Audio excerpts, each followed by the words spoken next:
തിരിച്ച് റൂമിലെത്തി എൻ്റെ കയ്യിൽ നിന്ന് ചാടി ഓടിയ ലക്കി എവിടെയോ പോയി കിടന്നിറങ്ങി. പാതിരാത്രി ഉറക്കം എഴുന്നേറ്റ് വന്ന ലക്കിക്ക് ഇപ്പോഴും ആ ട്രോമയാണ്. 4 ദിവസം കൂട്ടിനകത്ത് അകപ്പെട്ട ട്രോമ.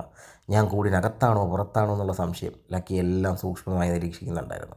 കൂടിന് മുകളിലിരുന്ന് ലക്കിക്ക് പഴയ ഒരു പീസ് കുബൂസ് കിട്ടി. ലക്കി അത് അവിടെ ഇരുന്ന് കഴിക്കുന്നുണ്ട്.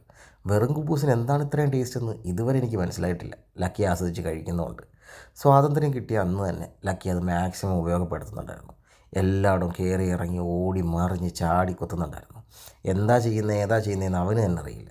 രാത്രി മൊത്തം വെളുപ്പാൻ രാവിലെ 6 മണി വരെ ഈ ഓട്ടവും ചാട്ടവും റൂമിൽ തുടർന്നു എന്നതാണ് ഏറ്റവും വലിയ അതിശയോക്തി. ലക്കി ഹാപ്പിയാണ്. സ്വാതന്ത്ര്യം തിരിച്ചു കിട്ടിയ സന്തോഷം. എല്ലാം കഴിഞ്ഞ് ഭക്ഷണത്തിന് വേണ്ടി വീണ്ടും അവൻ കൂട്ടിനകത്തേക്ക് കയറുന്ന കാഴ്ചയാണ്. ആ കൂടിൻ്റെ വാതിൽ തുറന്നിരിക്കുന്നത് അറിയാതെ ലക്കി കൂടിൻ്റെ ഇഴകളിലൂടെ അകത്തേക്ക് ഞൂഴ്ന്ന് കയറി. അതിലവൻ വിജയിച്ചു. ആ കൂട് അവന് സ്വാതന്ത്ര്യമായി കയറാനും ഇറങ്ങാനും വേണ്ടി വെച്ച് കൊടുത്തേക്കുന്ന കൂടാണ്. അതിനകത്തുനിന്ന് അവൻ്റെ ഭാഗ്യത്തിന് ഒരു ചോക്ലേറ്റ് കിട്ടി. സ്വാതന്ത്ര്യം കിട്ടിയ ദിവസമല്ലേ, കുറച്ച് മധുരത്തോടെ തുടങ്ങട്ടെ എന്ന് ഞാൻ കരുതി. ചോക്ലേറ്റ് കഴിച്ചതല്ലാതെ അവൻ ആ സെർലാക്കിൽ തൊട്ട് നോക്കിയിട്ടില്ല.